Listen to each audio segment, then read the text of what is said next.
Alright everyone, well this week I thought we'd do something pretty cool using the brush engine and creating natural brushes from actual photographs.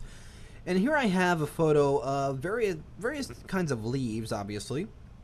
And what I'm going to do is actually use this first one and go ahead and create a brush out of it. So what I'm going to do is go ahead and drag with my lasso tool and just select this particular brush.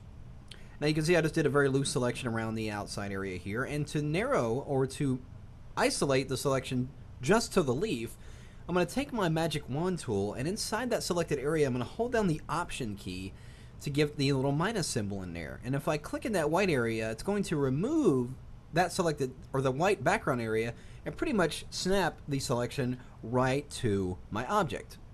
So you just got to create the selection around your object, and then just option click or alt click right inside that white area, and it'll snap right to the edge of your graphic. So with that object selected, here was I'm going to do. Go ahead and remove the color information by pressing Shift Command U. That would be Shift Control U on a Windows machine.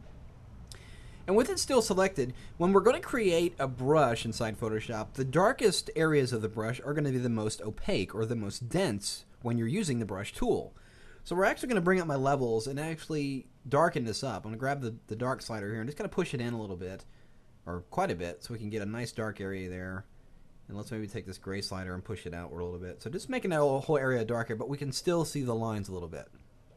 And then we'll click OK. So obviously we've got this object still selected, so we're going to go into the Edit menu and now choose Define Brush Preset.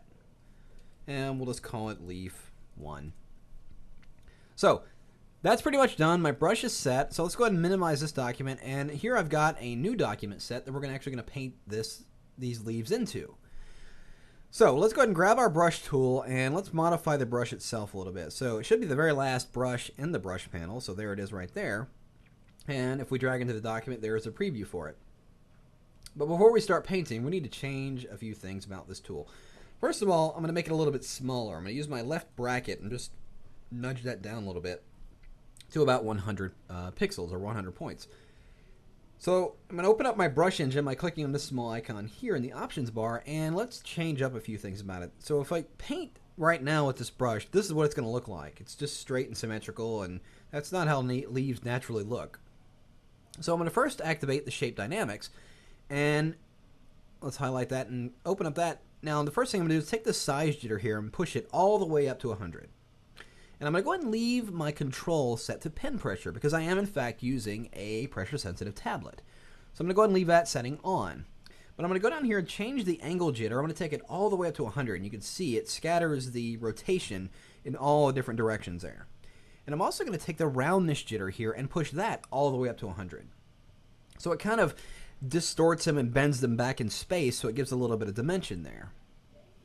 Now I'm going to activate the scattering. So let's click on that, check on that. Let's highlight that, and we're going to activate both axes, and I'm going to take it pretty high up to around 600%.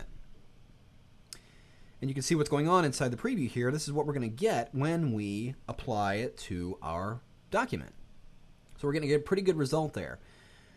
And I'm going to go back into the brush tip shape here and just kind of increase the spacing a little bit. Let's take the spacing to about 50.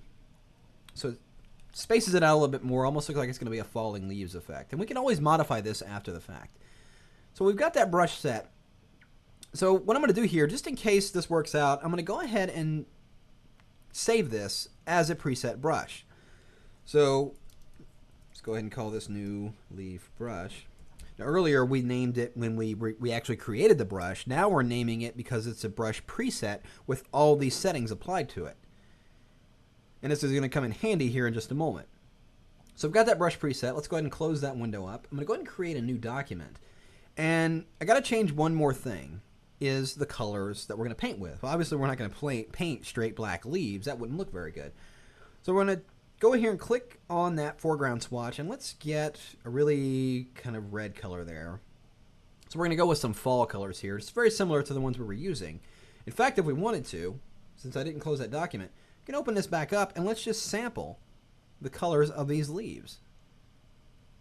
So maybe we'll sample this red color in here, and let's just flip that and bring the foreground color and maybe sample this yellow color here. So we've got those two colors sampled. Let's go back into our document. And with our brush tool, In order to be able to paint with both the foreground and background colors, we're going to go back into those brush options and activate right here the color dynamics. And when I highlight that, notice the very first setting here, we have foreground and background jitter. And what that does is as we paint, it's going to alternate between painting with the foreground and the background color. So I've got it set all the way to 100%. And I'm going to go ahead and leave the control off so it just does it consistently. And now let's see what we've got. So I'm going to zoom out here. Now, if I just start brushing, you can see it does do a pretty cool effect. But here's what I want to do. It's spacing it out a little bit more than I want it to. So let's go back in there, back into the brush tip shape, and let's take the spacing back down to 25%. And in the scattering, I'm going to actually increase the count from 1 to 2 because I want a little bit more dense leaves going on there. So let's close that and do a quick stroke and see what we've got. All right, so it's very much better. Now, in order to do this effect that I'm going to do, I need to be able to reapply the same exact stroke that I'm going to apply. So if I go in here and just randomly brush and I want to do another effect, I'm not going to be able to recreate that exact stroke. So what I'm going to do is actually use the pen tool. And I'm actually going to use the freeform pen tool here. So with that freeform pen tool, I'm just going to go into my document. I'm just going to make sure we're drawing the path, actually, not a shape tool, but a path up here in the options. And I'm just going to go in here and just really crazy, just zigzag and randomly draw a path here. Maybe I'll get a nice whoop out there. So just a really scattered, crazy path or line path going on there. So let's take our direct select tool and drag and select that entire path, and let's go into the paths panel. And notice we've got a work path here. Well, what I'm going to do is go into the flyout menu here and go to stroke path and make sure we're using the brush. And when I do that, watch what happens here. Click OK. It adds all those brushes and kind of a cool scattering effect there. But now, like I said, I want to be able to reapply that same stroke, but I'm using a different brush. So if I deactivate this, notice we've got the leaves and all the colors are there. It's kind of looking flat, not really looking realistic in the color and everything like that in the shading. So with that same path, I'm going to go over here and select my burn tool. And then we're going to go in here and choose that preset brush that we created.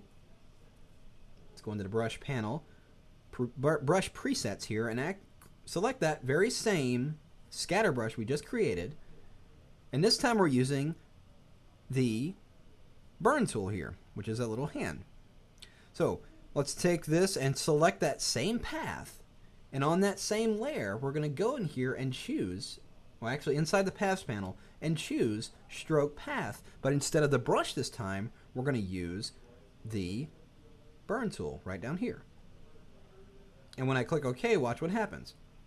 It's doing that same effect, but I'm going to go down here to the bottom of the paths panel and just click this second icon in it, and that will reapply that same brush. If I do it several times, it's not just shading overall like a regular brush would. It's using that same scatter leaf brush and giving me a much more realistic effect there. So if I click it several times and then deactivate the path, look how what we've got here. Looking much more realistic and a lot better than what we had before. You notice we had the very flat colored leaves, which you can kind of still see over here, but notice the texture inside here. It's used that scattered leaf brush to kind of enhance the texture and get a nice, dense, really kind of cool shading in here. So it's being able to not only create the brush from a real photograph, but then being able to go in here and then stroke it on a path and then being able to reapply it. Not just painting the pixels or painting the brush, but then painting it back onto it with the burn tool to enhance the shading a little bit more. So it's a way to get much more realistic brushes from real photographs.